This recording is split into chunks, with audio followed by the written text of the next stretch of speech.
ඕනම කෑමකට ගැලපෙන විදියට රසම රස අලකරි එකක් හදමුද? ඉතින් කොහොමද? හැමෝම ආදරෙන් පිළිගන්නවා කෑමලන්තයට. අපි බත් කන්න වගේම පාන් ඉඳියප්ප වගේ දේවල් කන්න අලකරි එකක් අනිවාර්යෙන්ම හදනවානේ. අද මම ඔයාලට අරගෙන ආවේ මේ හැම දෙයකටම ගැලපෙන සුපිරි අල රෙසිපි එකක්. එහෙනම් අපි බලමු ඒක හදන්න අවශ්‍ය කරන ඉන්ග්‍රීඩියන්ට්ස් මොනවද කියලා.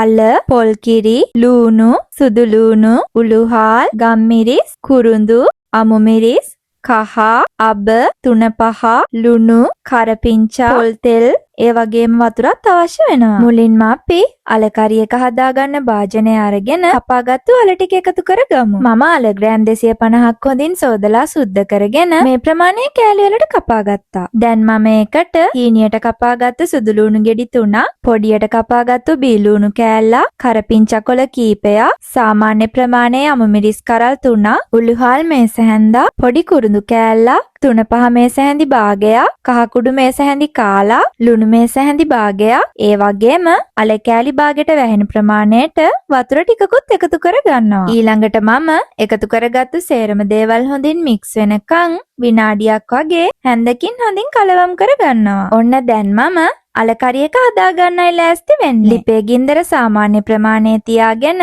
භාජනය ලිපෙන් තියාගමු. විනාඩි 2ක් වගේ යනකොට එකතු කරගත්තු වතුර හොඳින් රත් වීගෙන එද්දී හැන්දකින් මික්ස් කරගෙන භාජනය පියනෙන් වහලා තවත් විනාඩි 5ක් වගේ කුක් කරගන්න ඕනේ. ඔන්න මේ තියෙන්නේ හරියටම විනාඩි 5කට පස්සේ. මේ වෙලාවේ අපි එකතු කරගත්තු වතුර ටික හොඳින් හිඳිලා අල ටික 70%ක් වගේ තැම්බිලයි තියෙන්නේ. දැන් මම ඒකටම උකු පොල් කිරි කෝප්පෙකුත් එකතු කර ගන්නවා. අපි එකතු කරගත්තු කිරි ටික හොඳින් මික්ස් වෙලා කිරි ටික උතුරනකන් තවත් විනාඩියක් වගේ හැන්දකින් මික්ස් කරන ගමන් කුක් කරගන්න ඕනේ. මේ වෙලාවේ ඔයාලා කිරි ටික එකතු කරගත්තු ගමන්ම භාජනය වහගන්න එපා. ඒකට හේතුව තමයි පොල් කිරි රත් වෙනකොට ඉක්මනින්ම කැටි ගැහෙන්න බලනවා. ඒක නිසා කිරි ටික හොඳින් ඉතුරුවාම ආයිමත් භාජනය වහලා විනාඩි 3ක් වගේ කුක් කරගමු. මේ තියෙන්නේ හරියටම විනාඩි 3කට පස්සේ. මම ආයිමත් හැන්දෙන් ටිකක් මික්ස් කරගෙන භාජනය වහලා තවත් විනාඩි 3ක් වගේ කුක් කරගන්නවා. අල එක හොඳින් කුක් වෙනකන්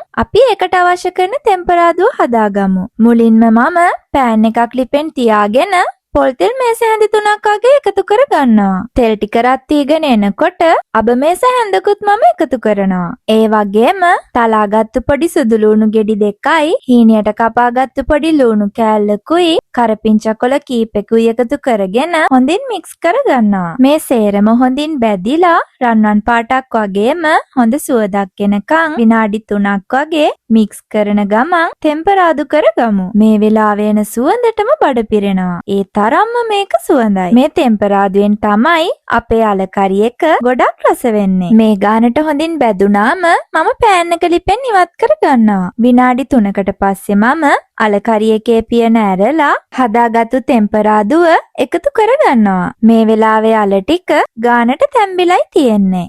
අපි එකතු කරගත්තු තෙම්පරාදුව අල ටිකත් එක්ක හොඳින් මික්ස් වෙනකන් හැන්දකින් කලවම් කරගන්න ඕනේ. අන්තිමටම ගම්මිරිස් කුඩු මේස හැඳි භාගයකුත් එකතු කරලා ලුණු මදි නම් අවශ්‍ය ප්‍රමාණයට ලුණු ටිකකුත් එකතු කරගෙන ආයිමත් ටිකක් මික්ස් කරලා පෑන් එක ලිපෙන් බා ගන්නවා. ඔන්න දැන් අපේ රසම රස අලකරි එක හදාගෙන ඉවරයි. එහෙනම් ඔයත් මේ රෙසිපි එක try කරලා බලලා රසද කියලා මටත් කියන්න.